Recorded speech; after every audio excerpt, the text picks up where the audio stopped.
Okay, last week I said I was going to rock the yo-yo world when it comes to the beginning history of the yo-yo.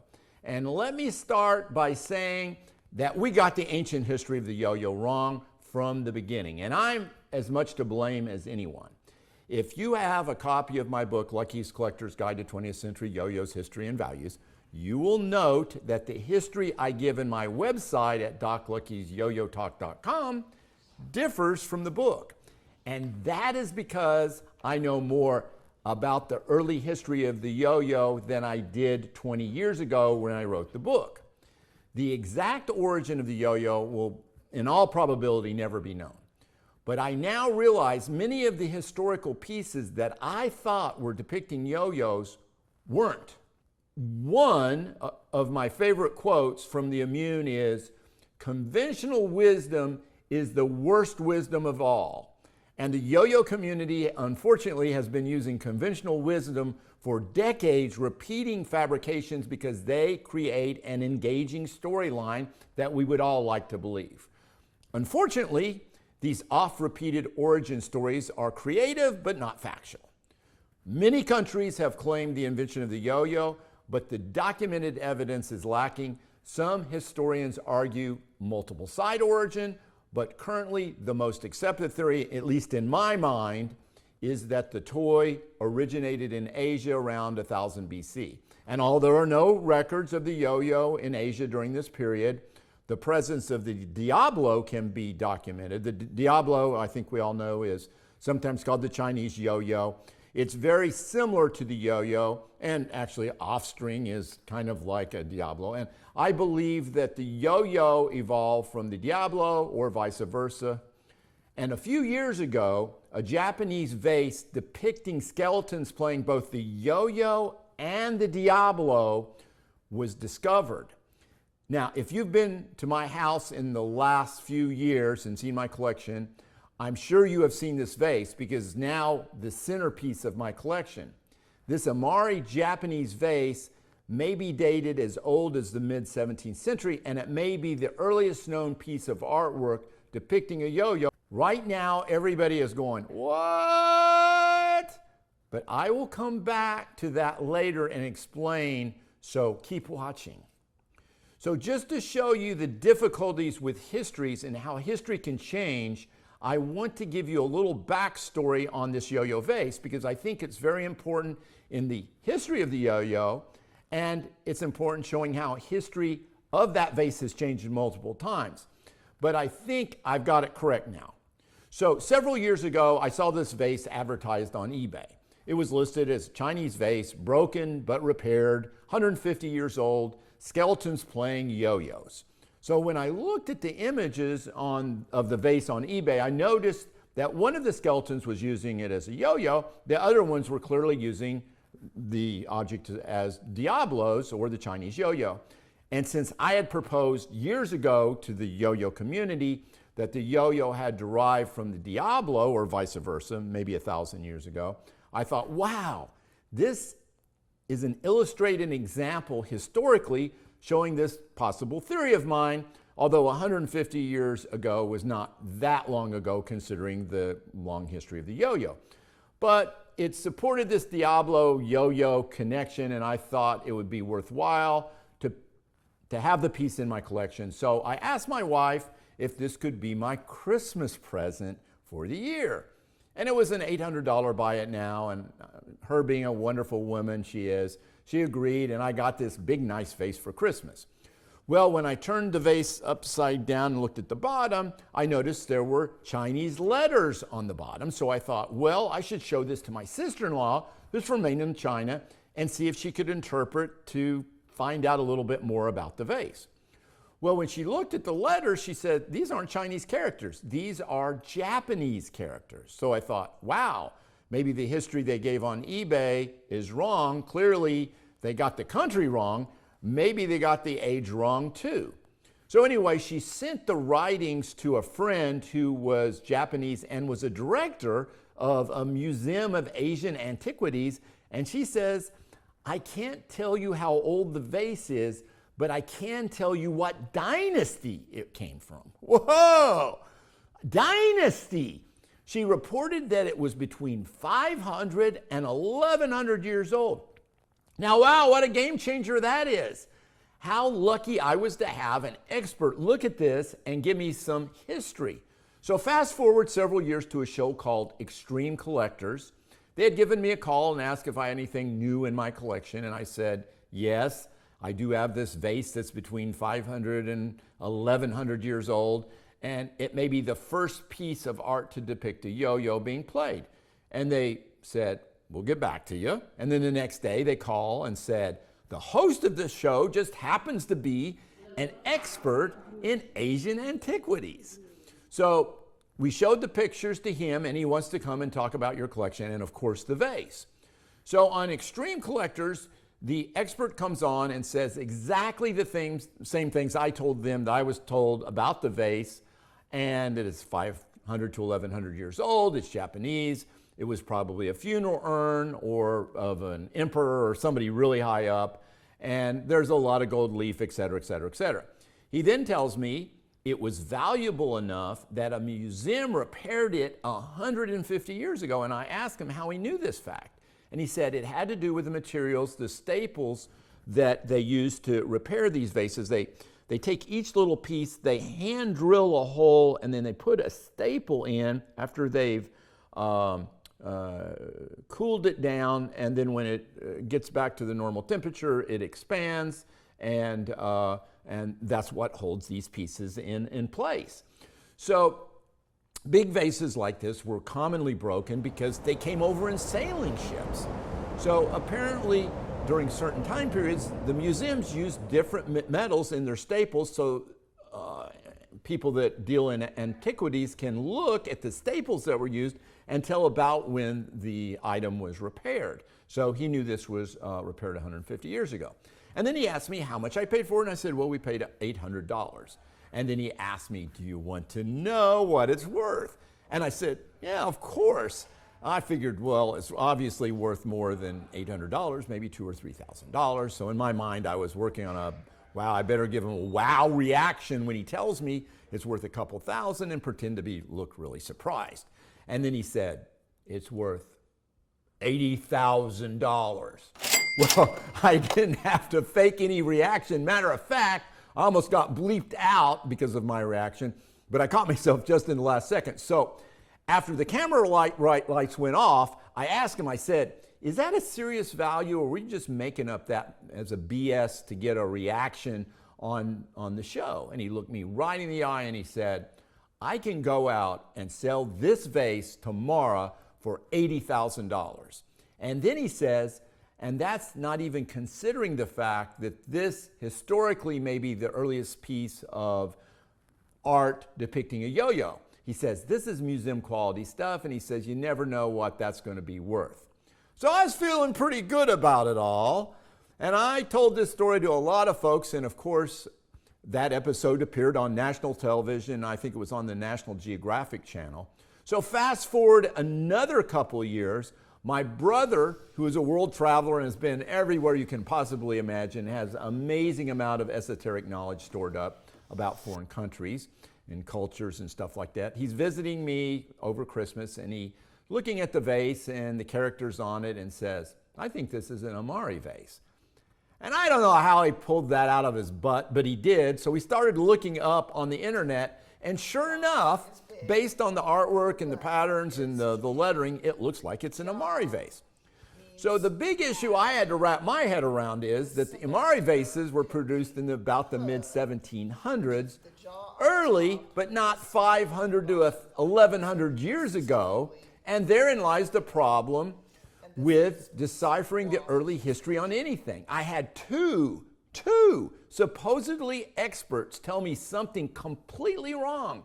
But even though the vase may be only a bit over 250 years old, it still may be the earliest piece of artwork depicting a yo-yo, and here's why. As we all know, in most every book out there on the yo-yo, including my own book, we list the yo-yo as being an ancient Greek toy and this has just been repeated and repeated and repeated. Photos of these antiquities have been shown over and over again in books and articles, and they've mistakenly identified these items as depicting yo-yos. And again, I will reference a quote from the Immune. Lies undiscovered become truths. And in reality, there's only one reference that we derive all this history of the yo-yo being suggested as a Greek origin. And this is from the German book, Greek and Sicilian Vase Pictures by Otto Benendorf, published in 1869. Now, I got a copy of this years ago, and I saw the diagrams and all that, but I couldn't read German, so it took me several years to finally get an interpretation of this. And when I was reading the interpretations, all of a sudden things started to go, wait a minute. So both of these items that started the Greek origin of the yo-yo are discussed in this book. The first was a vase, which presumably depicts a boy playing a yo-yo. And I think we're all familiar with that image of the boy playing the yo-yo that's on this vase. And how do we know the boy is playing a yo-yo? Well, because there were ceramic terracotta discs that were yo-yos found around the same time period. And so this is all it could be, because we have the vase, which shows a boy playing a yo-yo, and therefore the disc that we have must be a yo-yo, confirming each other. But what if we found out one was not what they said it was then? Then we have to look at what the other thing was also not what we thought it was. And this is exactly what happened. Neither one of these items depict yo-yos. And I will repeat this because this may come as a shock. I am going against the face of everything we have been taught, everything that's in every book about yo-yos. Neither one of these items depict yo-yos, and here's why. First, let's take a look at the boy playing the yo-yo vase. It sure does look like a yo-yo to me. And because what else could it possibly be? An object on a string being held in the hand by a young man? So if it looks like it, it must be it. There can be no other explanation on the subject. But Occam's razor comes into play here. And if you're not familiar with the philosophical principle of Occam's razor, in simple terms, it kind of means if there exists two explanations for an event, that the one that requires the smallest number of assumptions is typically correct. Another way of saying it is, the more assumptions you have to make, the more unlikely an explanation. For example, if you drive by a weather station at night and you see a UFO, and because it floats and it appears round and it's not a plane, it has no lights like an aircraft, therefore you assume it's a flying saucer. And we've heard that before. But somebody tells you they set off weather balloons at the time you were driving by. Could it be a weather balloon? You say, no, it was definitely a flying saucer based on all the assumptions you made. This is a clear violation of Occam's razor. The simplest explanation requiring the least amount of assumptions is that it is a weather balloon. So, now let's look at the young man playing the yo-yo on the vase. So in 1843, Ludwig Ross, a Greek historian, certainly not an expert on yo-yos, saw one of the terracotta discs that had been unearthed, and since he was familiar with a toy, the yo-yo, they called it bandlore back then, and it looked like it, he made the suggestion. He didn't say it was a yo-yo, he just suggested it could be a yo-yo, and he based that proposition on the fact there was a Greek vase depicting a boy that looked like it was playing a yo-yo from the same period. So they're each complementing each other, proving each other is what they are. Now, there's not one shred of evidence in any Greek literature mentioning the yo-yo as a toy. If it was common enough to put on the vase, you would think there would have been some reference to the toy in ancient writings, but there is none. But there is something that was extremely common in Greek culture, which was written about and well known, and it is called an erybalos. And this is a small ceramic round container that held scented oils that everyone carried around because people had a lot of body odor, and it was common practice to use smearing these scented oils all over themselves on a regular basis. And it was even part of religious ceremonies and death ceremonies and all kinds of stuff like that. So How did they carry around this frequently used eribalos? They would attach it to a long leather cord. So let's look at these images closely. You will notice a design on the object at the end of the cord. It would have no meaning particularly to a yo-yo. But look at this object which has been identified as an eribalos. It has a similar design in a different piece of art. And here is another vase where they identify this as an eribalos by a different historian, not even considering that's a yo-yo. And that sure looks very similar to what we see on the initial vase, and look at those markings. So now let's apply Occam's razor to this common, well-known Greek object that is round and is attached to a long leather thong that any Grecian might be carrying around. And it is depicted in the artwork of the period, plus it has a design which was used on other pieces of artwork that are eribalos. So to say this is a youth playing a yo-yo, you have to make these assumptions. The cord we are seeing is not a leather thong, but a yo-yo string. The object is a yo-yo, which has never been described in ancient Greek literature, but it is not an eribalos, which is commonly described in Greek literature. The markings which are used in a similar fashion to designate eribalos in other artwork are random markings on this piece without any significance. And finally, a different vase with a similar drawing, which has always been designated an eribalos, is incorrect. As you can see, this requires many more assumptions to come to the conclusion this is indeed a yo-yo. Occam's razor would predict that this is indeed an eribalos, not a yo-yo. But what about the story of ancient Grecian rites of passage with young boys giving up their yo-yos and other toys as they enter adulthood? And what about those terracotta yo-yos they found that were in ancient Greece? Doesn't that give us evidence? Well, yes, if they were indeed yo-yos. But let's first look at the rites of passage malarkey.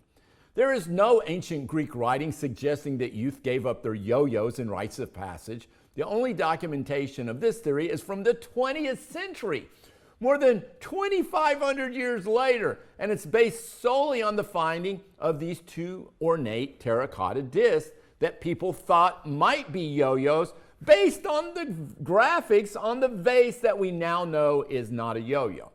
Now, these ancient Grecian discs, which only one historian suggested the possibility of being a yo-yo, even making it clear he wasn't sure, he was only throwing the idea out there. Most ancient Grecian historians do not believe this. They believe they are bobbins or spools. And I was fortunate enough to be able to go to the Metropolitan Museum in New York, where one of the more famous of these discs was on display. And even in the display description itself, it refers to these as bobbins or perhaps yo-yos, as some people would like to believe. That does make them more interesting to the general public if we call them yo-yos, especially because it's in every single book you have read about yo-yos. But is it true?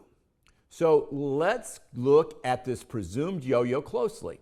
First, it's terracotta, not the most ideal material to make a toy out of. Second, let's look at what's on the yo-yo. A very elaborate design, all showing dramatic scenes of Greek mythology. Not your typical fare for a children's toy. And third, we do know that bobbins and spools were a very important part of the feminine cultural side of the Greeks. Finally, notice that there are two holes drilled in this disc through both sides. What possible function could this have as a yo-yo? But for some other reason, especially for hanging a decorative bobbin, yes. And finally, where were these yo-yos discovered? Not in a temple full of children's toys, but both in the grave sites of adult women holding them in their hands. So let's look at this through the viewfinder of Occam's razor. On one hand, we have a bobbin, well known to occur in Greek culture, drilled holes in the disc so it could be mounted or hung, elaborate artwork which you would expect on an object coveted by an adult, not a child.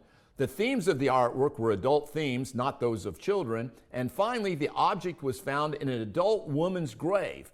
Now, compare that to the assumptions that must be made to make this a yo-yo, a toy never described in ancient literature, made of a material unsuitable for a yo-yo, no explanation of why holes were drilled in the object, an unusually large size. These were big. These are bigger than in diameter than the Duncan Award big jumbo award yo-yos.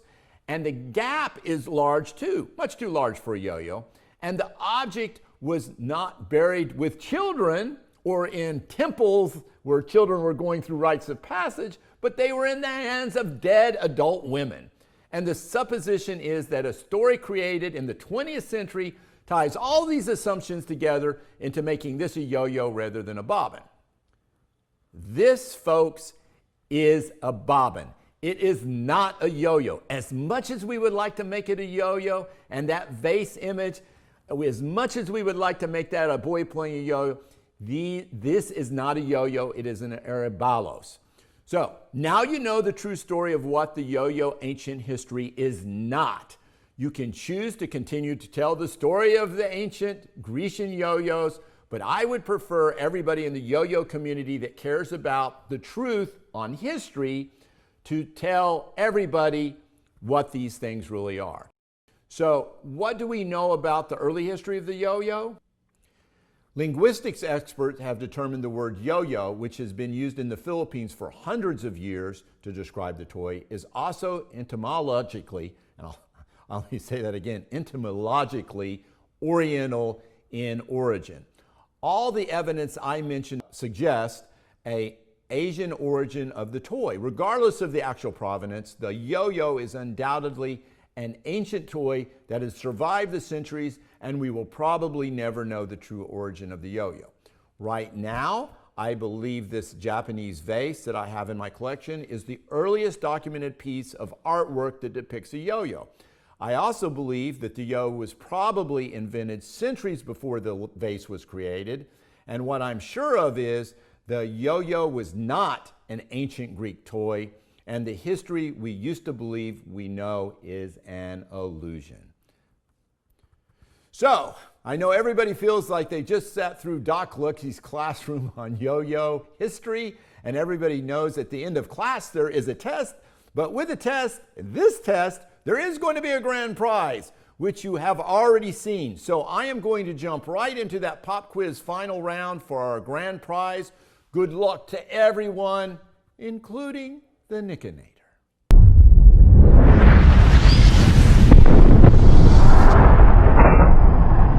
Doc Lucky's Pop Quiz. One shot, one champion. First to answer both questions in the Facebook comments wins. Get ready.